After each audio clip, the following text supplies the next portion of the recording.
vamos ao capítulo 4. O 4 é um capítulo legal. Por quê? O capítulo 4, nós vimos que se eu tenho redes diferentes, né, dentro de configurações de VLANs, as VLANs, na verdade, eu tenho redes diferentes. E pode acontecer de muitas vezes eu precisar de uma VLAN falar com outra. Então eu posso precisar de um servidor que está numa determinada VLAN, então eu preciso que o tráfego chegue de uma para outra. Porém, a VLAN é legal que ela está organizando a minha rede restringindo os domínios de transmissão, restringindo os domínios de broadcast de camada 2. Porém, o tráfego a nível de IP, eu consigo, através de um roteador, fazer o roteamento de IP de uma rede para outra. Aí é igual eu ter redes diferentes. As VLANs, na verdade, são isso, a grosso modo, né? Eu tenho redes diferentes. Então, quando eu tenho lá o tráfego IP de uma rede para outra, eu consigo fazer com que roteadores interliguem VLANs diferentes para que quando o tráfego chegar na camada 3, passar de uma rede para outra, através do processo de roteamento. Isso é o que a gente vai estar vendo aqui no capítulo 4. Tá? Então, o que é esse roteamento? Então, as VLANs a gente utiliza para fazer a segmentação de camada 2, porém eu preciso, muitas vezes, fazer com que uma máquina fale com outra máquina que está numa VLAN diferente. E aí a gente habilita, né, a opção de roteamento. Temos, no primeiro momento, 3 tipos de roteamento. Roteamento inter-VLAN herdado, tá? O router on a stick, esse aqui é o que é mais tranquilo de ser feito, né? E o switch de camada 3, com SVIs, com interfaces virtuais. Esse aqui seria o ideal, porque acaba sendo mais rápido. Porém, a gente ter switch de camada 3 é muito caro. É um equipamento de alto investimento. Na escola, nós não temos switch de camada 3, porque ele é muito caro. Então, a gente comprou de camada 2 e a gente vai usar, o dia que a gente conseguir comprar um roteador de mais parrudo, a gente consegue subir interface. Por enquanto, é Packet Tracer mesmo. Então, o primeiro ponto aqui da gente trabalhar, esse aqui é o que a gente chama de roteamento de VLAN herdado. É a figura de eu ter um roteador, tá? Eu pego uma interface desse roteador e vou ligar em uma interface do switch que faz parte de uma VLAN X. Aqui, por exemplo, de VLAN 10. Ou seja, a interface fast 0/1 do switch 1 faz parte da VLAN 10. Então, esse roteador aqui, ó, a giga 0/0/0 desse roteador, ela liga na interface fast 0/1 da VLAN 10, então essa interface também está na VLAN 10. Porque aqui que é o modo de acesso, né? O modo de acesso vai fazer parte. Eu venho nessa interface aqui e coloco um endereçamento IP com um número de IP que faz parte da rede lógica da VLAN 10. E aí, esse IP aqui vai ser o gateway de toda a rede, de todos os equipamentos que estiverem conectados nas interfaces da VLAN 10, que vão fazer parte da rede lógica 192.168.10.0. Então, ó, fez a mesma coisa do lado de cá, ou seja, outra interface física ligando para a VLAN 20. Então, problema. Roteador é um equipamento que tem uma quantidade de interfaces pequenas. Eu não tenho tanta interface assim para sair ligando em um monte de VLAN. Tá? Então, mas essa é a primeira solução de inter-VLAN herdada. Ok. Aqui a gente faz a tabela MAC, né, em cada uma das VLANs, tudo bem. Outra possibilidade, roteamento router on a stick. Tá? O que é o router on a stick? Eu trabalho o conceito de subinterfaces. Tá? Trabalhando com o protocolo 802.1q, ou seja, encapsulando esse protocolo na interface do roteador, eu crio subinterfaces. As subinterfaces, o que elas são, na verdade? Eu tenho aqui uma interface física real, que é a interface giga 0/0/0. Então, eu tenho uma interface física real no meu roteador. Porém, ó, eu tenho somente um enlace ligando para o switch 1. E o switch 1, eu tenho portas de tronco ligando para toda a minha rede com todas as VLANs que eu tenho aqui. E aqui eu vou ter os troncos que vão passar essas VLANs. O que eu vou fazer? Essa conexão do switch 1 para o roteador 1, ela vai operar em modo tronco, para que possa passar o tráfego de várias VLANs que eu quero. E no roteador, dentro da interface real, giga 0/0/0, eu crio subinterfaces lógicas. Então, eu vou, por exemplo, criar a giga 0/0/0.10. Essa ponto 10 vai ser a subinterface da VLAN 10. E aí eu entro nessa subinterface e atribuo um número de IP da VLAN 10, da rede lógica da VLAN 10. Então, aí este IP aqui vai ser quem? Vai ser o gateway de todos os hosts que fazem parte da VLAN 10. Crio a subinterface giga 000.20, que vai ser a subinterface para a VLAN 20, com um número de IP que faz parte da rede lógica da VLAN 20, e a mesma coisa para a VLAN 30. E com isso, o que vai acontecer? Toda vez que eu tiver um tráfego que precisar, um ping, por exemplo, do PC1 para o PC2. PC1 está na VLAN 10, PC2 está na VLAN 20. Eles vão perceber, a nível de camada 3, de camada de rede, né, de IP, eles vão perceber que são redes lógicas diferentes. E aí, quando eu tenho destino, redes lógicas diferentes, o que faz? Manda para o gateway. Quem vai ser o gateway de PC1? Vai ser o IP 172.17.10.1, que está aqui no roteador. Ó. Então, manda para o gateway. Chegou no gateway, o que o roteador faz? Recebe aquele pacote IP, observa origem e destino, identifica qual é a rede IP de destino, tudo camada 3 agora, nem está na camada 2, a segmentação da VLAN é camada 2. Aqui já está tráfego IP. Verifica qual é o IP, a rede de destino, olha a tabela de rota dele, e aí o roteador consulta a sua tabela de rota. Ah, beleza, eu tenho um pacote destinado para a rede IP 172.17.20.0. Eu conheço essa rede? Olhou na tabela de rota. Ah, conheço. É uma rede diretamente conectada a mim. Então, por quê? Porque está aqui, ó. Ele possui uma interface, ele entende que ele possui uma interface que tem um número de IP dessa rede. Então, ele, ó, eu conheço a rede. Então, o que ele faz? Entrega o pacote para aquela porta, para aquela interface. E aí, entregou, ela devolve para a VLAN 20. Então, funciona assim. E o roteamento inter-VLAN de camada 3, com o switch de camada 3, o que acontece? A gente cria interfaces virtuais no switch de camada 3, chamadas SVI. Cada SVI dessa vai ser para uma VLAN, e eu adiciono IP a essas interfaces virtuais SVI. É igual, assim como eu crio no switch camada 2 uma interface virtual para fazer o gerenciamento, né, que eu coloco lá para gerenciamento, no switch camada 3 eu vou botar cada interface virtual, cada SVI dessa vai ser um número de IP, que vai ser um número de IP daquela VLAN que faz parte da rede lógica e vai se tornar o gateway daquela rede. Então, digamos que vai ser um roteadorzão grandão operando na camada 3. Então, eu vou fazer a interligação dessas VLANs a nível de camada de rede para trafegar o pacote de uma rede lógica para outra rede lógica. Então, ele funciona assim. Então, tá aqui, ó. Eu tenho um cenário A, onde eu vou ter PC1 na VLAN 10, PC2 na VLAN 20, um switch de camada 3. Eu crio interfaces virtuais no switch de camada 3. SVI VLAN 10, coloco um IP nela. SVI VLAN 20, coloco um IP nela. O IP da SVI, da interface virtual da VLAN 10, é o gateway dos hosts que estiverem na VLAN 10. E o IP que está atribuído na interface virtual VLAN 20 é o gateway dos equipamentos que estiverem na VLAN 20. Então, feito isso, eu tenho outro cenário B, aqui já é... Ah, não, isso aqui na verdade é para fazer a resposta aqui, né?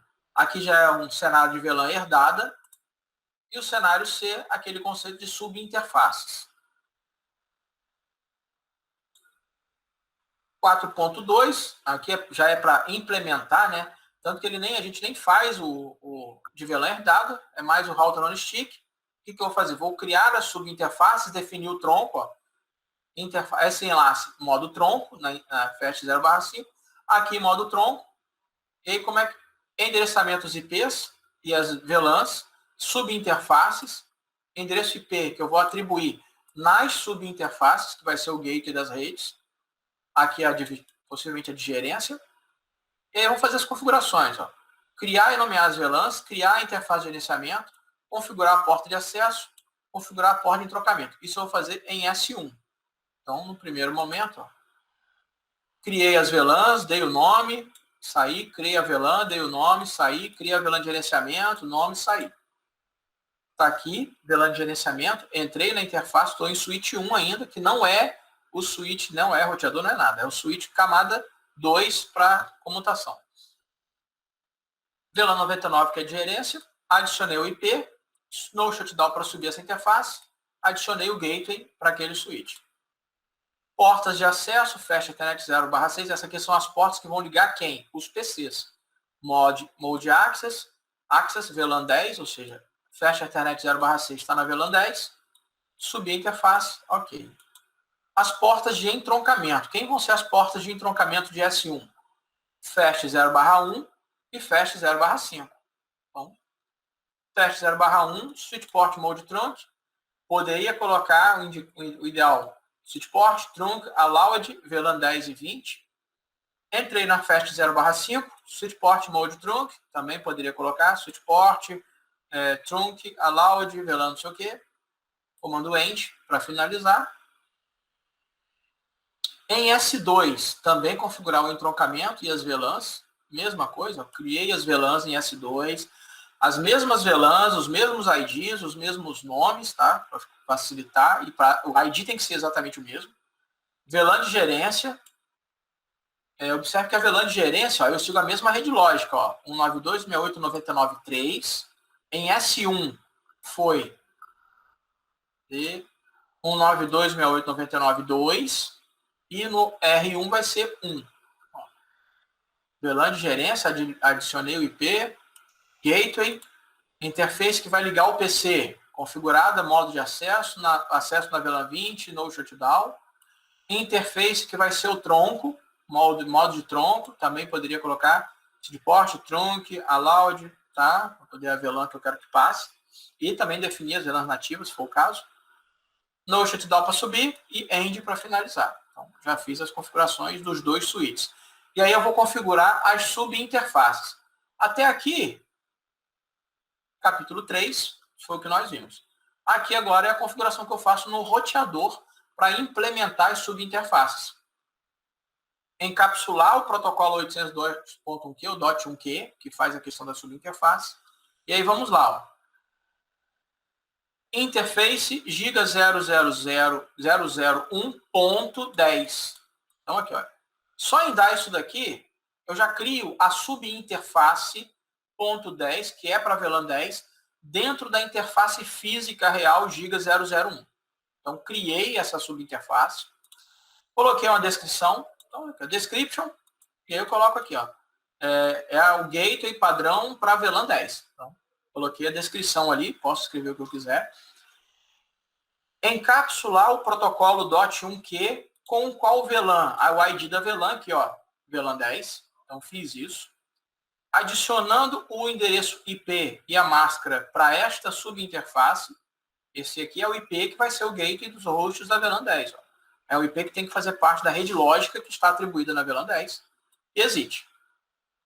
Observaram que eu não dei o no shutdown. Geralmente, quando a gente configura interface no roteador, a gente tem que dar o no shutdown para subir a interface. Não dei ainda. Vou entrar agora. Criei a subinterface para VLAN 20, ó, giga 001.20 para VLAN 20. Descrição, isso aqui, se quiser, não é obrigatório. Encapsulation .1Q, isso aqui eu tenho que dizer para poder encapsular o protocolo .1Q. Para qual VLAN? Para VLAN 20. Adicionei o IP da VLAN 20, que vai ser o gateway dos hosts da VLAN 20, da mesma rede lógica dela. Exit. Vou fazer a mesma coisa agora para a VLAN 99. Criei a subinterface, ó, giga 001, que é real, ponto 99. Descrição, encapsulei .1Q para a VLAN 99. Adicionei o IP, exit.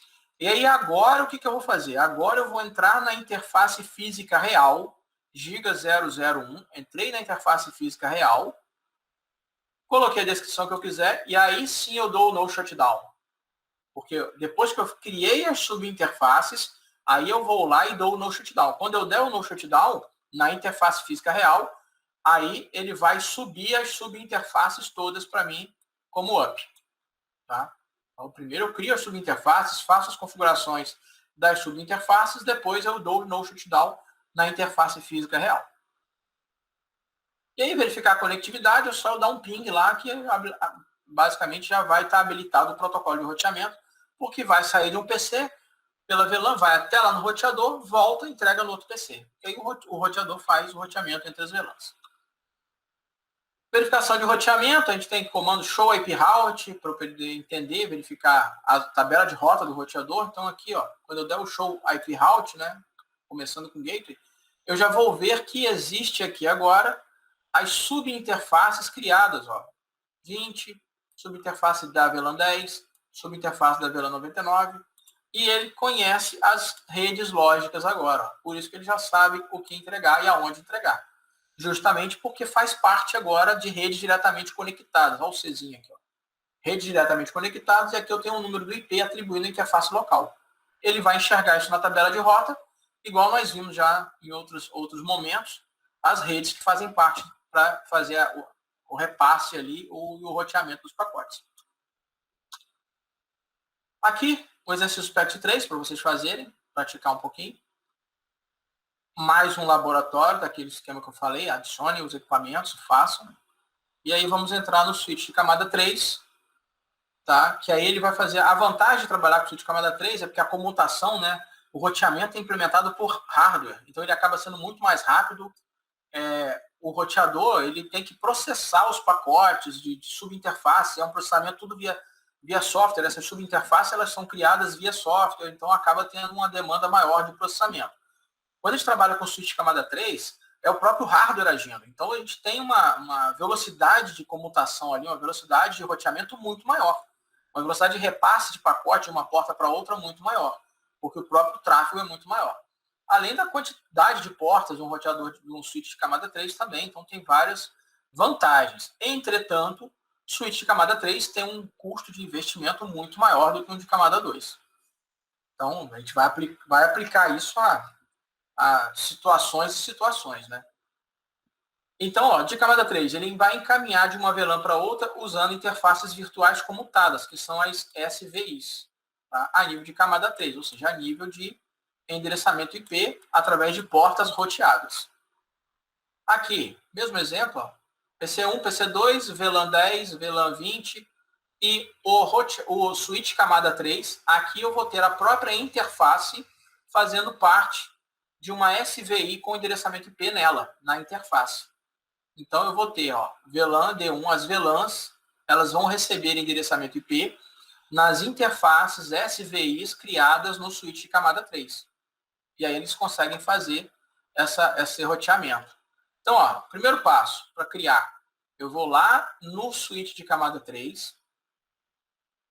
Vou criar as VLANs. Criei a VLAN 10, botei um nome para ela, rede 10. Criei a VLAN 20, botei um nome LAN 20, exit. Vou criar agora as interfaces SVI. E aí, ó, igualzinho eu trabalhar com interface de gerenciamento no switch camada 2. Eu simplesmente, ó, interface VLAN 10. Coloco a descrição que eu quiser, adiciono o IP. Esse IP aqui vai ser quem? Vai ser o número de IP que faz parte da rede lógica que está na VLAN 10, dos equipamentos da VLAN 10. Este IP aqui vai passar a ser quem? Vai passar a ser o gateway dos hosts que fazem parte das interfaces que estão atribuídas à VLAN 10 nos diversos switches que estiverem na minha rede. Atribuir o IP, no shutdown para subir a interface, exit. Vou criar a interface virtual SVI da VLAN 20. Botei uma descrição aqui. Adicionei o IP, no shutdown. Já subi as duas SVIs, as duas interfaces virtuais de VLAN 10 e de VLAN 20. Então, automaticamente agora já estão habilitados a receber o tráfego. Vou configurar as portas de acesso. Interface gigabit 106. Quem é essa porta aqui no switch 1? Ó, 106 está aqui, liga para a VLAN 10, e a 1018 liga para a VLAN 20. Então, vamos ver as configurações. Descrição. Coloquei como modo de acesso, tá? Coloquei que ele faz parte da VLAN 10, essa interface faz parte da VLAN 10 como modo de acesso, exit. Então, ela vai receber informação da VLAN 10 e vai atuar como uma única interface física dessa VLAN, porém, tendo uma interface virtual com endereçamento IP para fazer o roteamento ali de camada 3 dentro do switch de camada 3. Mesma coisa na gigabit 1018, que vai fazer parte da VLAN 20, switch port acesso, VLAN 20, e vou habilitar o roteamento IP agora, comando IP routing no modo de configuração global. Feito isso, já está pronto, funcional, e o meu switch de camada 3 já vai poder e vai conseguir fazer o roteamento e o repasse interno aqui entre eles de redes lógicas diferentes. Lembrando que o tráfego de broadcast de camada 2 continuará restrito dentro das suas devidas VLANs. Ele vai rotear apenas pacotes IPs cujos destinos forem realmente outras redes que ele conheça. Que ele conheça que nem um roteador. Verificação, eu tenho aqui a mesma coisa, dou o ping, tá? Processo de roteamento. E aí o que acontece? Uma outra possibilidade. Está encerrando já. A outra possibilidade é o seguinte, eu posso ter no meu switch de camada 3 um outro dispositivo de camada 3, que é um roteador, ligado a uma devida interface. E aí eu preciso fazer alguma configuração. Por quê? Eu vou precisar fazer com que essa configuração aqui trabalhe de uma forma para comunicar com a camada 3 do lado de lá, e um aprenda a rede do outro. Nesse caso aqui, usou o OSPF. O OSPF ele é um protocolo dinâmico de roteamento, onde um equipamento habilitado ao OSPF numa mesma área, região administrativa, do que o outro equipamento vizinho, eles trocam informações entre si e um aprende a rede diretamente conectada do outro. E com isso, ele sabe que a rede de cá, 10.10.20.0, existe através de quem? Através de R1. E R1 vai passar a saber que a rede 92.68.10.0 e o 92.68.20.0, elas existem através de quem? De D1. Então, o protocolo dinâmico de roteamento ele faz isso. Ele fica trocando informações entre os dispositivos que estiverem habilitados no mesmo protocolo, na mesma configuração, e um aprende a rede do outro. E com isso, eles vão alimentando as tabelas de rota, aumentando as tabelas de rota. Ou a gente pode fazer um roteamento estático, onde a gente vai lá na mão, IP, route, e eu boto lá a rota que eu quero.